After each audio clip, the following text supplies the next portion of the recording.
people, what are you doing? What are you doing? You've been watching our videos and we really appreciate it. But if you're going to watch, please give us a like, and most importantly, give us a again. Please like and subscribe to this video. Me and Quaker are still doing our videos. I think we're up to like 78, not that I'm counting, subscribers so far. We are growing gradually, our views are going up gradually. We do really appreciate the support, but if you could like and subscribe, maybe show it to your nan or something, just let us know. Make sure you show it to your nan or something. Yes people, yes people, yes people, welcome back to We Talk Football. It's not like getting that. It's fine, just carry on. That flopped. Jack Grealish actually holding up a sky blue shirt. It's actually shaking so much. Let me just close this window so you can hear me. That is shaking so much. I know. That's You say we didn't even mute the radio either. You've got TalkSport in the background. Okay. I mean, the sun's just not catching me in the same kind of light. This one, we are in the shade. Okay, let's move to the light and we'll see what it looks like. I've got a van coming. Nah, yeah, drive through it. Remember last time in central London? We were doing this in central London. That was real stupid. Record. Yeah, but we got 30 views on YouTube. I know. 30. Yeah, I know. We get way more now with the whole fucking England shit. Right, yes people, yes people, yes people. Welcome back to the We Talk Football podcast. We're in the whip. It's episode 2. We're back by unpopular demand. Let's see if we can top the 30 views we got in the last episode in the car. Let's go. Right, Jackie Grealish to Man City. Quakey, what are you saying? I don't know. It's a story that came out of nowhere. Well, not nowhere. There's been previous links, but yesterday TalkSport reported that the deal was close. And I'm going to take that with a pinch of salt because reporters have had an absolute mare this summer in terms of getting stories correct, whether it be with managers or players. So I won't believe the story is true until I see Jack Grealish holding up a sky blue Man City shirt. But it's an interesting one because I wouldn't think that he's a Pep Guardiola player. He's somebody that does like to have a lot of the ball, doesn't necessarily move as quick as Guardiola players maybe used to seeing Guardiola players do. So it'll be an interesting one to see him play for Man City, but he's a great player, so I'm sure it'll work out. Well, what's your thoughts on that? You know what, like, I think he's perfect for Man City. I really do. I think he'll be able to flourish in that team. You look at how players go to Man City and they improve as players. Jack Grealish is already performing on an elite level, and if Pep Guardiola gets his hands on him and, you know, just transforms him and betters him as a player, it's worrying times for the Premier League, especially when they've already got the second most creative player in their squad in Kevin De Bruyne. Yeah.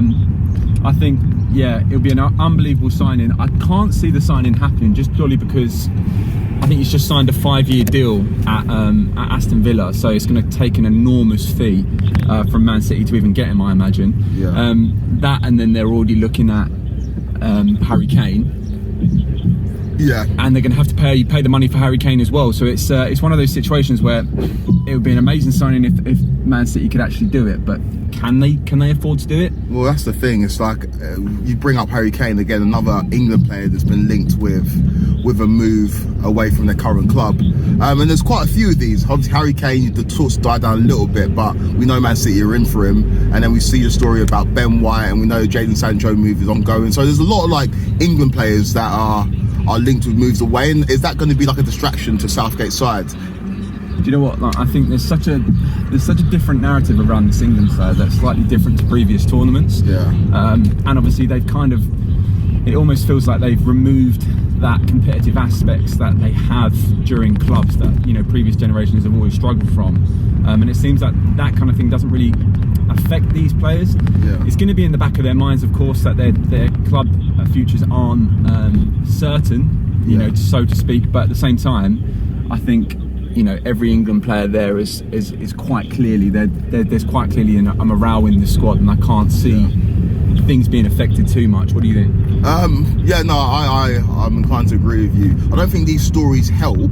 I definitely think we could do without them, but with the players that we've got, with the camaraderie that they seem to have with each other, I don't think it's necessarily going to be a big issue. I think though the media will jump on it if we go out and put out a stinker of a performance against Germany, I do think that's the narrative that the media can run with in terms of, oh, we were distracted because there's so many potential transfers on the horizon. And a player like Jadon Sancho, although I don't want to speculate and say that he is distracted, maybe a reason why Southgate maybe doesn't fancy him is because his head might be turned because of the United move, because his one is more imminent than the others. Obviously the speculation surrounding Jack Grealish and surrounding Harry Kane. I think the Ben White one is almost done and over the line, but the Jadon Sancho one is a move that was supposed to happen last season and it continues to happen now. Obviously both parties are in talks, so maybe his head's there as well, because that's going to be a huge move for him and his family.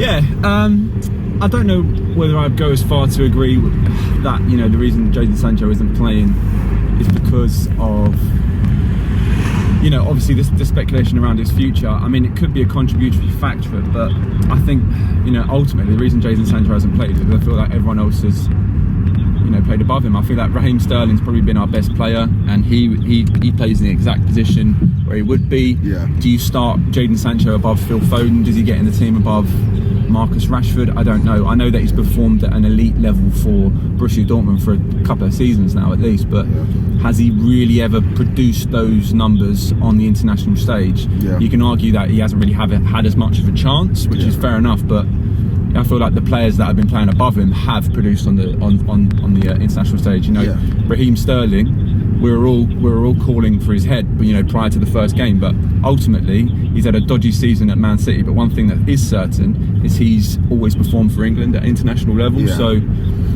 it's one of those. There's so many caveats to it. Yeah, I do think you're right in it being unfortunate timing. But I'll tell you one thing, as a neutral Premier League fan, obviously I'm a West Ham fan, not involved in any of these transfers. It's amazing to see all these players being linked with, you know, superstar moves, because, you know, they're huge players, and it's crazy that they're all English as well. What about Ben White to Arsenal for 50 mil? Obviously Ben White, a player who's maybe 2 years removed from being on loan in League 2, and now he looks to be set to go to one of the biggest. I know Arsenal have had the difficulties in recent years, but he looks set to be going to one of the biggest clubs in England, off the back of a very good season at Brighton. So what do you think about Ben White going to Arsenal potentially? When we say biggest club in England, how are we defining that?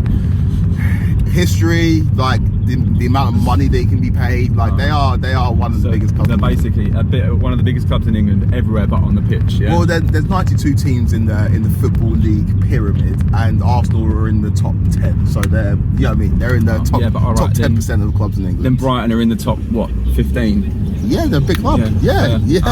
Come on, right? You can't use the word big club for Arsenal and then say Brighton are a big club. Are Arsenal not a big club?